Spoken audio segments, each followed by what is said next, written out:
नमस्कार, मैं रवीश कुमार। आवश्यकता है ऐसे युवाओं की जो प्रधानमंत्री नरेंद्र मोदी के भाषण से सही और गलत का पता लगा सकें।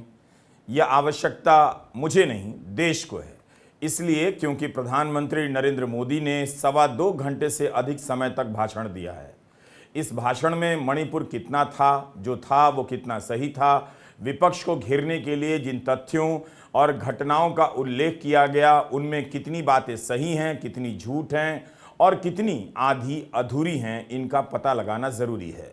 15 अगस्त के भाषण के बाद भी आप देखेंगे कि इसी तरह तथ्यों की जांच होने लग जाती है, पहले भी हुई है और कई बार गंभीर गलतियां पकड़ी जाती हैं।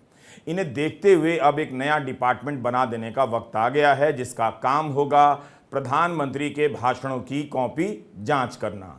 अपने विद्यार्थी जीवन में मैंने ऐसे कई छात्रों को देखा है जो परीक्षा में जवाब नहीं आने पर भी पूरा पन्ना भरकर घर आ जाते हैं।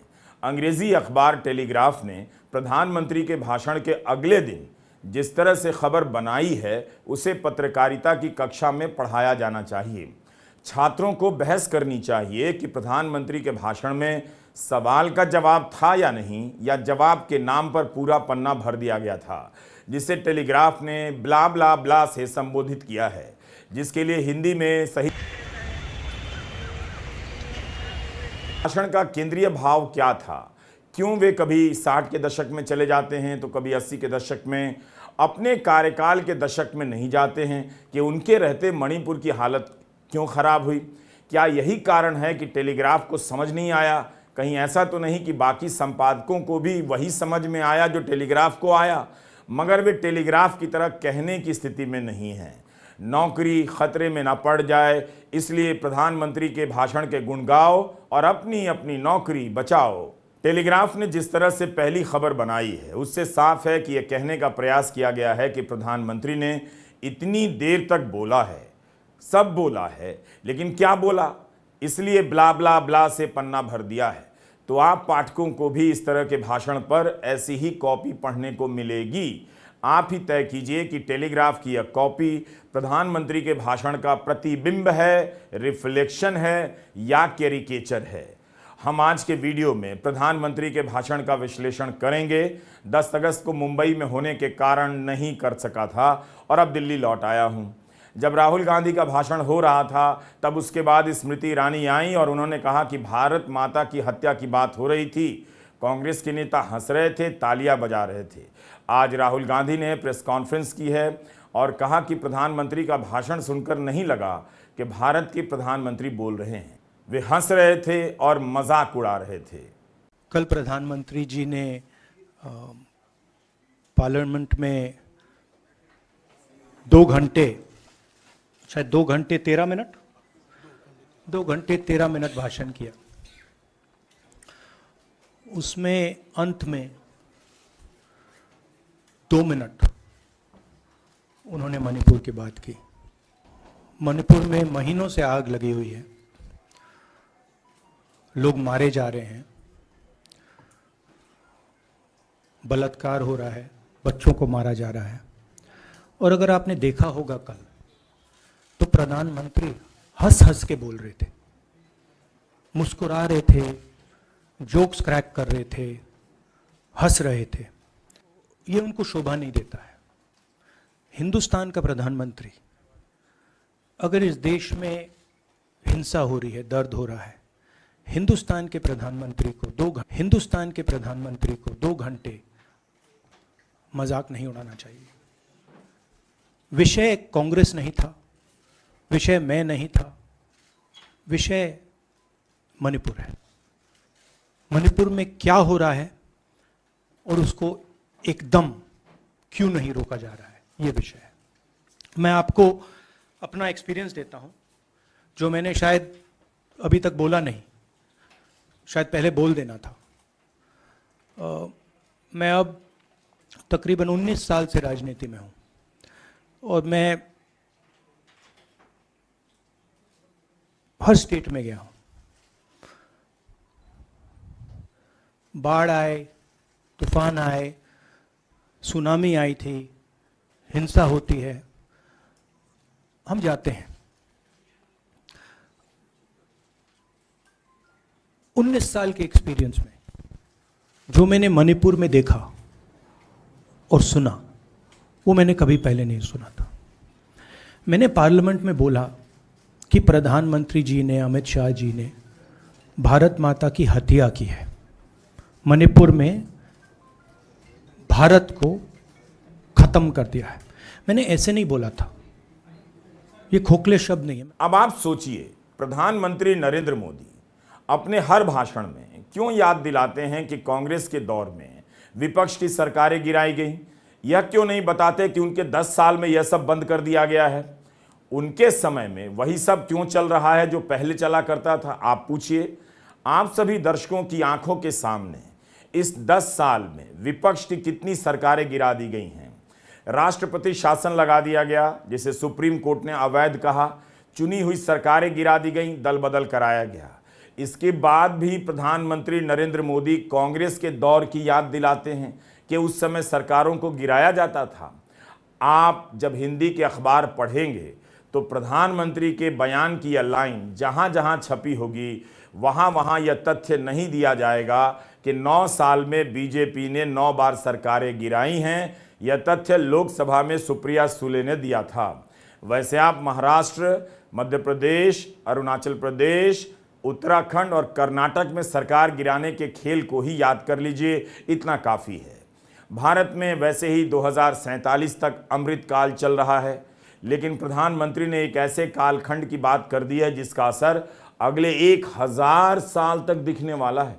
1000 साल।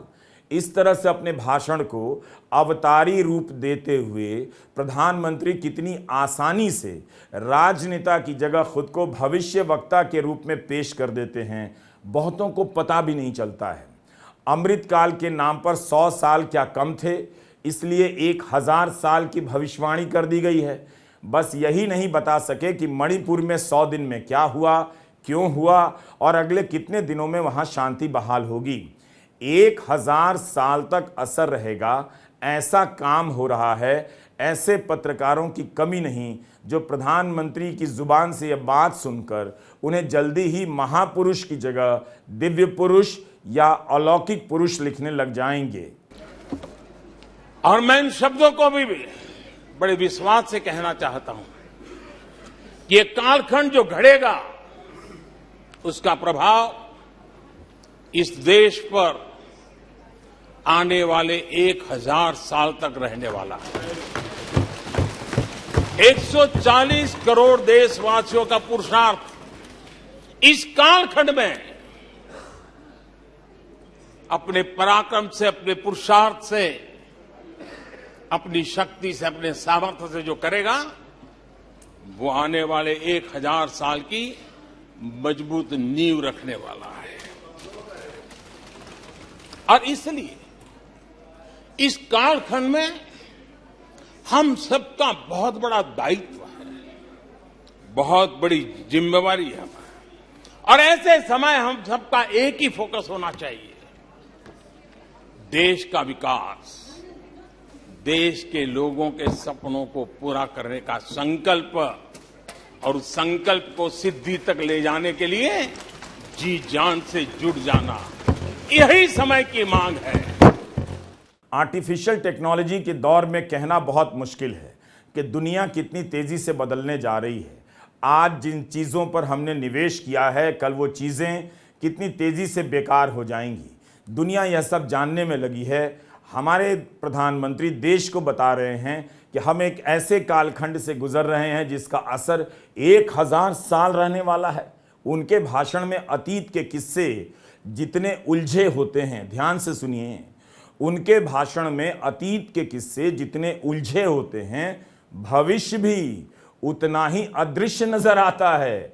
अगली बार लोकसभा में जब प्रधानमंत्री का भाषण होगा तो आप संसद टीवी नहीं, आस्था चैनल खोल लीजिएगा। 10 अगस्त को प्रधानमंत्री अपने भाषण में मिजोरम का एक पुराना प्रसंग ले आए, 1966 का। यह उनके ही शब्द हैं और मैं कोट कर रहा हूं, आप ध्यान से सुनिए। प्रधानमंत्री कहते हैं, पहली घटना 5 मार्च 1966 उस दिन कांग्रेस ने मिजोरम में असहाय नागरिकों पर अपनी वायुसेना के माध्यम से हमला करवाया था। वहां गंभीर विवाद हुआ था। कांग्रेस वाले जवाब दें, क्या वह दूसरे देश की वायुसेना थी? क्या मिजोरम के लोग मेरे देश के नागरिक नहीं थे? उनकी सुरक्षा भारत सरकार की जिम्मेदारी थी कि नहीं थी? 5 मार्च 1966 को वायुसेना से हमला करवाया गया, निर्दोष नागरिकों पर हमला करवाया गया। प्रधानमंत्री के कथन समाप्त होते हैं। मिजोरम में वायुसेना से हमला करवाया गया था। अब प्रधानमंत्री क्या सेना का राजनीतिकरण नहीं कर रहे हैं? प्रधानमंत्री कह रहे हैं कि वायुसेना से हमला क्यों करवाया गया? क्या वह दूसरे देश की वायुसेना थी? उन्हीं के शब्द हैं, आपने सुना। कमाल का लॉजिक है। प्रधानमंत्री ही ये बात कह सकते हैं। विपक्ष के किसी नेता ने कहा होता तो हंगामा मच गया होता कि उसने सेना का अपमान कर दिया है। जब यह प्रसंग आया तो इसके जवाब में विपक्ष की तरफ से कई तथ्य सामने रखे गए। कांग्रेस प्रवक्ता सुप्रिया श्रीनेत का एक ट्वीट है कि 1966 में मिजो नेशनल फ्रंट के बागी आइजोल पर कब्जा कर चुके थे। उन्हें भगाने के लिए भारतीय वायुसेना से बमबारी कराना जरूरी हो गया था। बमबारी की वजह से एमएनएफ के बागी भाग खड़े हुए और फिर से भारत का आधिपत्य स्थापित हुआ। पत्रकार सुशांत सिंह ने ट्वीट किया है कि उस समय भारत बहुत कमजोर स्थिति में था, नया देश बना था। पूरब में भी चीन और पाकिस्तान हमलावर थे और उग्रवादियों को मदद पहुंचा रहे थे। मिजोरम में सेना के सामने बहुत सारी चुनौतियां आ गईं, इसलिए सेना की मदद के लिए वायुसेना बुलाई गई। प्रधानमंत्री ने वहां सेना की मौजूदगी को हमला नहीं कहा, वायुसेना को लेकर कह दिया कि उससे असहाय नागरिकों पर हमला करवाया गया। कमाल की बात है। पत्रकार सुशांत सिंह कहते हैं कि 2011 में अली अहमद ने इस पर शोध पत्र लिखा है, उसे आप लोग पढ़िए। उस समय वायुसेना ने उग्रवादियों की कमर तोड़ दी थी, कानून व्यवस्था बहाल हो गई। आज की तरह नहीं कि हथियारबंद लोगों के सामने मणिपुर की राज्य व्यवस्था ध्वस्त हो चुकी है। वायुसेना के पूर्व एयर मार्शल SV सायूर का ट्वीट आया है जो मैं आपके सामने रखना चाहता हूं। वे कहते हैं कि प्रधानमंत्री ने हमारा जिक्र किया है मिजोरम में वायुसेना के इस्तेमाल का। हाँ, हमने हस्तक्षेप किया था। हमने 1967 से 73 के बीच हर दिन 40 से 45 उड़ानें भरी हैं। हमने गिराए हैं, मगर दिल थाम कर सुनिए, हमने नागरिकों के लिए चावल, दाल, चीनी गिराए हैं। सेना के लिए रम के क्रेट, चिकन और रसद गिराए हैं। डकोटा एयरक्राफ्ट से सेना के लिए दवाएं, क्विनाइन टैबलेट, डालडा वगैरह गिराए गए। क्या प्रधानमंत्री सेना को राजनीति में नहीं घसीट रहे हैं? उस पर गंभीर आरोप नहीं लगा रहे हैं कि वो अपनी जनता पर हमला करती है? ये हालत है प्रधानमंत्री के बयान की। भाषण देते वक्त तो देश आंखें फाड़ फाड़ कर सुन रहा होगा। वाह, कहां से तथ्य निकालकर विपक्ष को जवाब दे रहे हैं, घेर लिए हैं। मगर अब पता चल रहा है कि प्रधानमंत्री तथ्यों को किस तरह तोड़ मरोड़ कर पेश करते हैं। प्रधानमंत्री कहते हैं कि वायुसेना से जनता पर हमला करवाया गया और उस समय के बारे में 2003-04 में वायुसेना प्रमुख रह चुके एयर मार्शल कहते हैं कि मिजोरम में वायुसेना ने दवा से लेकर दालें तक गिराई। लेकिन इसका मणिपुर से क्या ताल्लुक था? मणिपुर में क्यों दो समुदाय के लोग आमने सामने हो गए हैं, बंदूकें लेकर एक दूसरे को मार रहे हैं? क्या आपको इस बात से जवाब मिल जाता है कि मार्च 1966 में मिजोरम में वायुसेना से हमला करवाया गया? जब हम मणिपुर पहुंचे, हम लैंड किए, हमें मणिपुर में दौरा करना था। जब हम मेटे एरिया में गए, हमें साफ कहा गया था कि अगर आपकी सिक्योरिटी डिटेल में कोई भी कुकी होगा, उसको आप यहां मत लाइए क्योंकि हम उसको मार देंगे। और जब हम कुकी के एरिया में गए, हमें कहा गया अगर कोई मेटे आपकी सिक्योरिटी डिटेल में होगा, उसको आप मत लाइए, उसको हम गोली मार देंगे। हम जब गए, हमें मेटेज को परे करना पड़ा, हमें कुकीज को परे करना पड़ा। मतलब एक स्टेट नहीं है, आज 2 स्टेट है। स्टेट की हत्या कर दी गई है और उसको चीर दिया गया है। इसलिए मैंने बोला हिंदुस्तान की हत्या मणिपुर में बीजेपी ने कर दी है। और जब मैंने कल प्रधानमंत्री को देखा हंसते हुए, मजाक उड़ाते हुए, मैं समझ नहीं पा रहा था कि हिंदुस्तान का प्रधानमंत्री इस प्रकार से कैसे बोल सकता है। प्रधानमंत्री को यह पता नहीं लग रहा है कि हमारे देश में क्या हो रहा है। छोड़िए, नहीं जाना चाहते हैं, उसके भी कारण हैं, शायद मैं बता नहीं सकता हूं आपको, उसके कारण हैं, मगर अगर जा नहीं सकते हैं तो मणिपुर के बारे में बोले तो। हिंदुस्तान की आर्मी, आप सब जानते हो, सेना को आप जानते हो, जो मणिपुर में हो रहा है, हिंदुस्तान की सेना उसको 2 दिन में रोक सकती है, 3 दिन नहीं लगेंगे। अगर हिंदुस्तान की आर्मी को कहा गया कि यह तमाशा बंद करो, 2 दिन में यह तमाशा, ड्रामा बंद हो जाएगा। प्रधानमंत्री मणिपुर को जलाना चाहते हैं, आग बुझाना नहीं चाहते हैं, यह है सच्चाई। आखिर प्रधानमंत्री नरेंद्र मोदी मिजोरम का प्रसंग लेकर क्यों आए? क्या यह अच्छा है? क्या यही जोरदार और धुआंधार भाषण है, या इस भाषण में केवल धुआं ही धुआं भरा हुआ है? अगर मिजोरम का जिक्र ही करना था तो पूरी बात बताते कि मिजोरम में क्या क्या हुआ, क्यों वे कह रहे हैं कि वहां के असहाय नागरिकों पर हमला किया गया। आपने देखा कि उनके भाषण से संदर्भ गायब है, आगे पीछे का प्रसंग गायब है।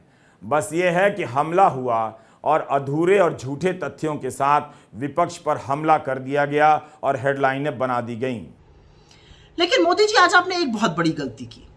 आप अपने सांसदों को कुछ भी कहते रहिए, अपने चरण चुंबकों को कुछ भी डायलॉग बाजी करते रहिए। 2 चीजें आपने साफ कर दी। एक पहली चीज आपने साफ कर दी कि अपने दिमाग बेलगाम प्रवक्ताओं को और फेक न्यूज की अपनी व्हाट्सएप फैक्ट्री को, अपने सोशल मीडिया की स्क्रिप्ट आप खुद लिखते हैं। क्योंकि ऐसा लग रहा था मानो वो व्हाट्सएप का खर्रा पढ़ रहे हो जो आप पढ़ रहे थे सदन में भाषण अपना, बिल्कुल वैसा प्रतीत हो रहा था। तो स्क्रिप्ट तो आप खुद लिखते हैं, इसीलिए आपके पास वक्त नहीं है देश के काम करने का, क्योंकि आप फेक न्यूज फैक्ट्री चलाने में ही इतने मशगूल हैं। ये पहली बात। दूसरी बात, आज आपने एक गलती कर दी। आप जो बात बंद पर्दों के पीछे कहते हैं ना, वो आपको खुले में नहीं कहनी चाहिए थी। ये देश सब कुछ सहता है, ये देश अपनी मां का अपमान नहीं सहेगा। भारत हमारी मां है, इंडिया हमारी सरजमी है, हमारी मातृभूमि है, इस पर फक्र है हमें, इसके लिए दिल धड़कता है। तो जब इंडिया का कोई विद्रूप करता है, जब इंडिया को कोई घमंडिया कहेगा, और वो भी देश का चुना हुआ प्रधानमंत्री, तो ये बर्दाश्त नहीं होगा। आपका डर दिखता है मुझे, आप सहमे हुए हैं इंडिया के सामने, क्योंकि आप जानते हैं कि जब इंडिया से किसी का सामना होता है तो शिकस्त सामने वाले की ही होती है, जीत हमेशा इंडिया की होती है। लेकिन आज आपने गलत कर दिया। अपने देश का नाम कौन विद्रूप करता है? उसको देश प्रेमी तो नहीं कहते हैं, उसको देशद्रोही कहा जाता है। प्रधानमंत्री नरेंद्र मोदी ने मिजोरम का उदाहरण दिया, उससे मणिपुर के बारे में आपकी क्या समझ बनती है, बताइए। क्या प्रधानमंत्री यह कहना चाहते हैं कि मणिपुर में सेना का इस्तेमाल नहीं कर रहे हैं क्योंकि वे कांग्रेस सरकार की तरह गलती नहीं करना चाहते जो उसने मार्च 1966 में मिजोरम में की? मणिपुर के मुख्यमंत्री ने कहा है कि सीमा पार से आतंकवादी घुस आए हैं और वहां सेना भी है, जमीन पर सेना है। तो क्या ये कहा जाएगा कि सेना से वहां के लोगों पर हमला करवाया जा रहा है? प्रधानमंत्री का यह तरीका है। कांग्रेस की सरकारों के दौर में चले जाते हैं, अपनी सरकार की गलतियों को छोड़ देते हैं, 50 साल पहले की गलतियों को बड़ा बड़ा करने लग जाते हैं ताकि लोगों को लगे कि आज वाली गलती तो कुछ भी नहीं है, कांग्रेस के समय कितना कुछ हो गया था। आपको प्रधानमंत्री के ही एक बयान से और समझा देता हूं। महंगाई से आप केवल टमाटर के दाम को लेकर परेशान नहीं हैं, 2-3 वर्षों से महंगाई आपकी बचत खाए जा रही है। लेकिन प्रधानमंत्री कहते हैं कि दूसरे दलों की सरकारें होती तो दूध 500 रुपये लीटर मिलता। इसी तरह पीवी नरसिम्हा राव का उदाहरण ले आए कि उन्हें झारखंड रिश्वत कांड में जेल की सजा हुई, लेकिन यह बताना भूल गए कि हाईकोर्ट ने उन्हें सभी आरोपों से बरी कर दिया था। प्रधानमंत्री को कांग्रेस के अतीत से बहुत प्यार है। जब प्रधानमंत्री के अतीत पर बीबीसी डॉक्यूमेंट्री बना देता है और गुजरात दंगों की बात करने लग जाता है तो उस डॉक्यूमेंट्री को बैन कर दिया जाता है। अगर इस बहस के दौरान विपक्ष का कोई सांसद गुजरात दंगों का जिक्र भी कर देता तो क्या पता उसे सदन की कार्यवाही से निकाल ही दिया जाता। मतलब साफ है, आप इनका अतीत और वर्तमान मत जानो, प्रधानमंत्री का अतीत और वर्तमान मत जानो, केवल कांग्रेस का अतीत जानते रहो। प्रधानमंत्री नरेंद्र मोदी चाहते हैं कि आप भूल जाएं उनके 10 साल को, लेकिन भूलने भुलाने की दवा से भरे इस भाषण में वे भी कम नहीं भूलते हैं। वे भूल गए किसी नरसिम्हा राव को उनकी सरकार ने सम्मानित किया। मार्च और जून 2015 की खबरें पलटिए। सत्ता में आते ही मोदी सरकार ने फैसला किया यमुना नदी के किनारे एकता स्थल पर पूर्व प्रधानमंत्री नरसिम्हा राव के लिए मेमोरियल बनाया जाएगा। इसे बनाने में काफ़ी तेज़ी दिखाई गई। शहरी विकास मंत्री के रूप में एम वेंकैया नायडू मेमोरियल का निर्माण कार्य देखने जाया करते थे। प्रधानमंत्री नरेंद्र मोदी ने 28 जून 2022 को ट्वीट किया है कि नरसिम्हा राव को उनके जन्मदिन पर याद कर रहा हूं। देश के विकास के प्रति उनकी निष्ठा और दूरदर्शी नेतृत्व याद रखने लायक है। हम देश की प्रगति में उनके अमूल्य योगदान का सम्मान करते हैं। मणिपुर जब जल रहा था तब प्रधानमंत्री ने अपने मन की बात में जिक्र नहीं किया मणिपुर का। उसी मंच से अपील कर देते, मगर मन की बात में नरसिम्हा राव का जिक्र करना नहीं भूले।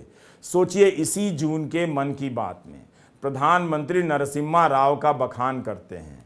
सदन में उनका उदाहरण देकर कांग्रेस और झारखंड मुक्ति मोर्चा को भ्रष्ट बताते हैं। वे भारत के सबसे अनुभवी नेताओं में से एक थे, लेकिन उनके जीवन का एक और पहलू भी है और वो उल्लेखनीय है, हमें जानना भी चाहिए। साथियों, नरसिम्हा राव जी अपनी किशोरावस्था में ही स्वतंत्रता आंदोलन में शामिल हो गए थे। जब हैदराबाद के निजाम ने वंदे मातरम गाने की अनुमति देने से इनकार कर दिया था, तब उनके खिलाफ आंदोलन में उन्होंने भी सक्रिय रूप से हिस्सा लिया था। उस समय उनकी उम्र सिर्फ 17 साल थी। इस भाषण के कई प्रसंगों को लेकर अलग अलग दावे किए गए हैं। अगर उन सभी दावों के बारे में एक एक कर बताने लग जाऊं तो मेरा कार्यक्रम ही 4 घंटे का हो जाएगा, जबकि प्रधानमंत्री का भाषण मात्र 2 घंटे 17 मिनट के आसपास था। लोकसभा में प्रधानमंत्री का भाषण उन तत्वों से भरा नजर आया जिसकी तरफ राहुल ने इशारा कर दिया था। राहुल गांधी ने मणिपुर नहीं जाने को लेकर कहा था कि प्रधानमंत्री को अहंकार नहीं करना चाहिए। उन्हें लंका का उदाहरण दिया, मगर प्रधानमंत्री उसी लंका और हनुमान जी का इस्तेमाल कर बताने लग गए कि जनता ने कांग्रेस को 400 से 40 पर लाकर उसका अहंकार कम कर दिया।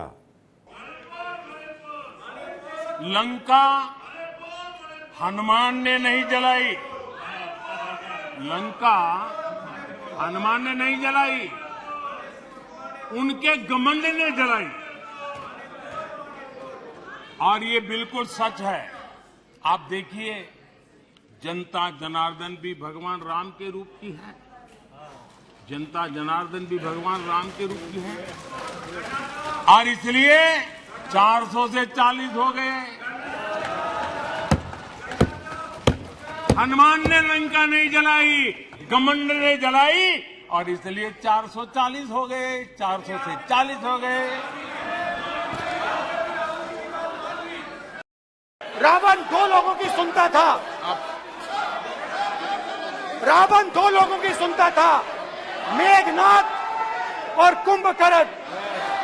वैसे ही नरेंद्र मोदी 2 लोगों की सुनते हैं, अमित शाह और अडानी। भाई और बहनों, लंका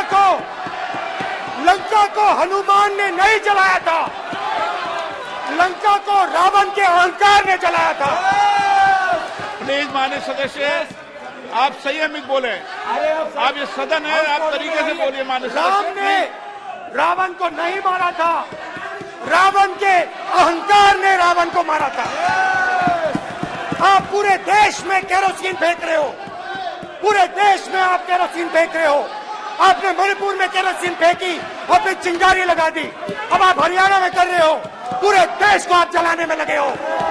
आप पूरे देश में भारत माता की हत्या कर रहे हो। धन्यवाद स्पीकर। शायद इन्हीं सब वजहों से प्रधानमंत्री 90 मिनट तक तमाम मुद्दों पर भटकते रहे और मणिपुर के लिए कम समय मिला। जब उन्होंने मणिपुर पर बोला तो कुछ खास नहीं बोला। आप खुद जाकर उनके भाषण का वो हिस्सा सुन सकते हैं। विपक्ष को जब दमदार भाषणों से ललकार ही रहे थे तो कम से कम मणिपुर पर भी दमदार तरीके से ललकार देते, लेकिन बहुत ढूंढने पर थोड़ा सा हिस्सा मिलता है और उसमें भी कुछ नहीं मिलता है। मैं देश के सभी नागरिकों को आश्वस्त करना चाहता हूं कि जिस प्रकार से प्रयास चल रहे हैं, निकट भविष्य में शांति का सूरज जरूर उगेगा।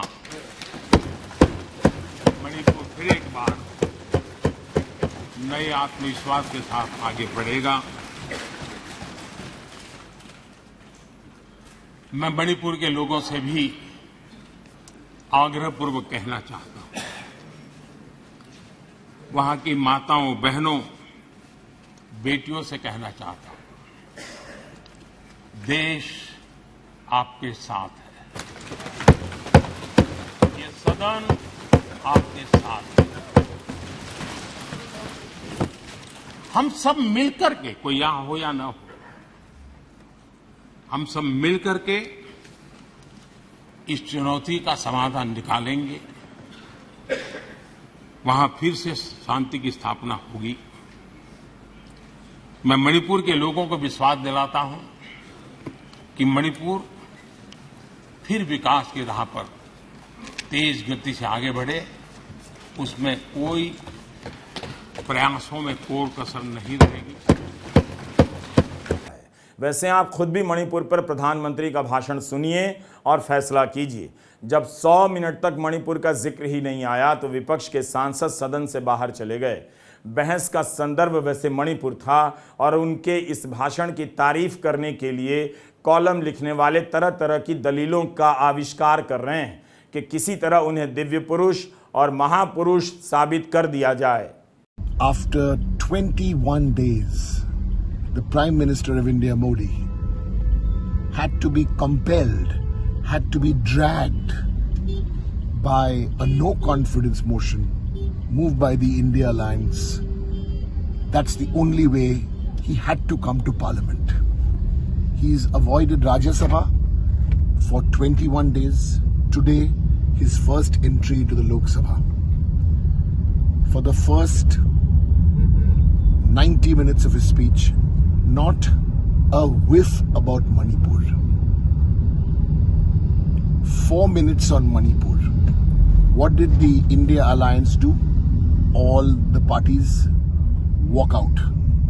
Within 30 seconds of them walking out, round about the 100th minute of the speech, then he speaks on Manipur for 4 minutes. Mr. Prime Minister, I said last week, you have a heart of stone, maybe even worse. प्रधानमंत्री India alliance के 3 प्रश्नों से भाग रहे थे। प्रश्न पहला कि वो मणिपुर कब जाएंगे, प्रश्न दूसरा कि वो अपने मुख्यमंत्री मणिपुर के कब बर्खास्त करेंगे, प्रश्न तीसरा कि वो 80 दिन मणिपुर पे क्यों चुप रहे। इन तीनों सवालों का उत्तर उन्होंने नहीं दिया। देखिए, प्रधानमंत्री ने मणिपुर पर कोई जिम्मेवारी नहीं ली। मुख्यमंत्री जो विफल हुए, जिसके कारण 6000 घर जलाए गए, 6 लाख गोलियां पुलिस थानों से लूटे गए, 60,000 लोग बेघर हो गए, जिसके कारण आज मणिपुर 2 हिस्सों में बंट चुका है, उस पर प्रधानमंत्री मोदी जी कोई कार्रवाई नहीं लेना चाहते। आज उनके गृह विभाग विफल हुए हैं राष्ट्र की सुरक्षा में, उस पर वो कुछ नहीं बोलना चाहते। हमने अपने वीडियो में सवाल उठाया था कि लोकसभा में मणिपुर को लेकर चर्चा हो रही है, क्या मणिपुर से जो 2 सांसद हैं उन्हें बोलने का मौका मिलेगा? मिजोरम के सांसद को बोलने का मौका मिलेगा या नहीं? राजकुमार रंजन सिंह इनर मणिपुर से बीजेपी के सांसद हैं, आउटर मणिपुर से सांसद हैं, लोरहो एस फोज नागा पीपल्स फ्रंट के सांसद हैं, मगर एनडीए का हिस्सा हैं। गौरव गोगोई ने पीएम के बोलने से ठीक पहले लोकसभा के स्पीकर से कहा कि इन्हें बोलने का मौका मिलना चाहिए, इन्हें चुप कराया गया है। इस पर स्पीकर की तरफ से जवाब आया कि जब बोलने की गुजारिश सांसद की तरफ से आती है तभी स्वीकार किया जाता है, और ठीक इसी के बाद प्रधानमंत्री का भाषण शुरू होता है। ये मणिपुर की सच्चाई को छुपाने की एक साजिश है, क्योंकि वो मणिपुर के 2 सांसद वो खुद कबूल करते कि उनकी सरकार व्यर्थ थी। मेते हो या कुकी हो, महिलाओं को बलात्कार से नहीं बचा पाए। मेते हो या कुकी हो, लोगों को हत्या करने से उनको रोक नहीं पाए। आज मणिपुर के 2 भाग होने से उनकी सरकार रोक नहीं पाए। तो इस सच्चाई को छुपाने के लिए, जबकि एक मंत्री उनका केंद्रीय मंत्री भी है, पर उनके हाथ पैर मुंह बांध दिए गए। भाजपा की तरफ से विभिन्न सांसद बोले, विभिन्न मंत्री बोले, लेकिन मणिपुर के वो 2 सांसदों को आज उनका मुंह बंद रखा। ये मणिपुर के प्रति अन्याय है, लोकतंत्र के प्रति अन्याय है, और आज मणिपुर को आज भाजपा ने अपमानित किया है। तो क्या मणिपुर के सांसदों ने सदन में बोलना ही नहीं चाहा होगा? बीजेपी ने उनसे क्यों नहीं कहा कि आप भी मणिपुर पर बोलिए, विपक्ष को घेरिए और देश को कुछ और जानकारी दीजिए? राज्यसभा में मिजो नेशनल फ्रंट के सदस्य हैं वनलाल वेना। उन्होंने आरोप लगाया कि जब वे बोलने के लिए उठे तो उनकी माइक बंद थी। वनलाल वेना एनडीए के ही सदस्य हैं। उन्होंने कहा कि अमित शाह ने झूठ बोला है, मैं ट्राइबल सांसद हूं। गृह मंत्री ने कहा कि मणिपुर में ट्राइबल म्यांमार से आए हैं। हम म्यांमार से नहीं हैं, हम भारतीय हैं, हम यहाँ 200 साल से रहते आए हैं। उनका वीडियो ट्विटर पर काफ़ी वायरल है। यह भी एक सच है कि एक राज्य 100 दिनों से जल रहा है और उसके 2 सांसद सदन में अपनी बात नहीं रखते हैं। मिजोरम के सांसद ने कह ही दिया राज्यसभा में कि अमित शाह झूठ बोल रहे हैं। अगर मिजोरम और मणिपुर के सांसदों को बोलने का मौका मिला होता तो हमें रिसर्च करने की ज़रूरत नहीं पड़ती और प्रधानमंत्री और गृह मंत्री ने मणिपुर को लेकर क्या क्या आधा अधूरा और झूठ बोला है पता लगाने के लिए मेहनत नहीं करनी पड़ती। अमित शाह के एक भाषण से कलावती का जिक्र आया। अमित शाह ने जैसे ही कलावती का नाम लिया तभी से मीडिया में चलने लग गया कि कलावती ही कह रही हैं कि राहुल गांधी ने उनकी बहुत मदद की। राहुल गांधी ने सवाल उठाया कि अमित शाह कहते हैं कि मणिपुर के मुख्यमंत्री को नहीं हटा रहे हैं क्योंकि वे सहयोग कर रहे हैं। यही सहयोग है कि वहाँ हिंसा नहीं रुक रही है। जब मैं मणिपुर गया, मणिपुर सीएम ने जो मणिपुर में हजारों वेपन्स जो लूटे गए वो मणिपुर सीएम के नीचे ही हुआ। तो क्या अमित शाह चाहते थे कि ये हजारों वेपन्स लूटे जाएं? राहुल जी, जो हिंसा चल रही है, क्या अमित शाह चाहते हैं कि हिंसा चलती जाए? चीफ मिनिस्टर उसको रोक नहीं पा रहा है। अमित शाह जी कह रहे हैं कि भैया वो हमारी बात मान रहा है, तो क्या आप चाहते हैं कि मणिपुर चलता जाए? कांग्रेस सांसद राहुल गांधी ने कहा कि असम राइफल्स के खिलाफ एफआईआर का होना बता रहा है कि वहां किसी तरह का संवाद नहीं हो रहा है।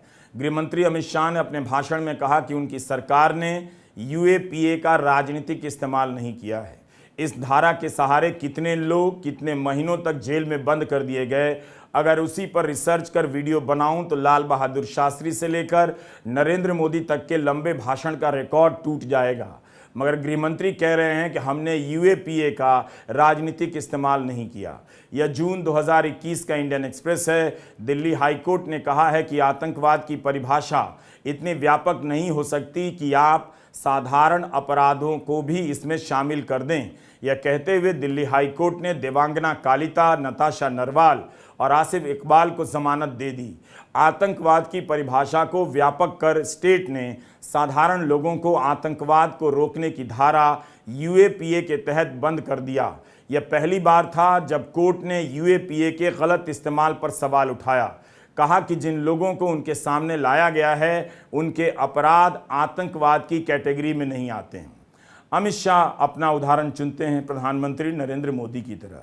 उन्हें पता है कि गोदी मीडिया का भारत कभी भी दूसरा उदाहरण चुनकर नहीं लाएगा। उसमें ये हिम्मत अब नहीं बची है।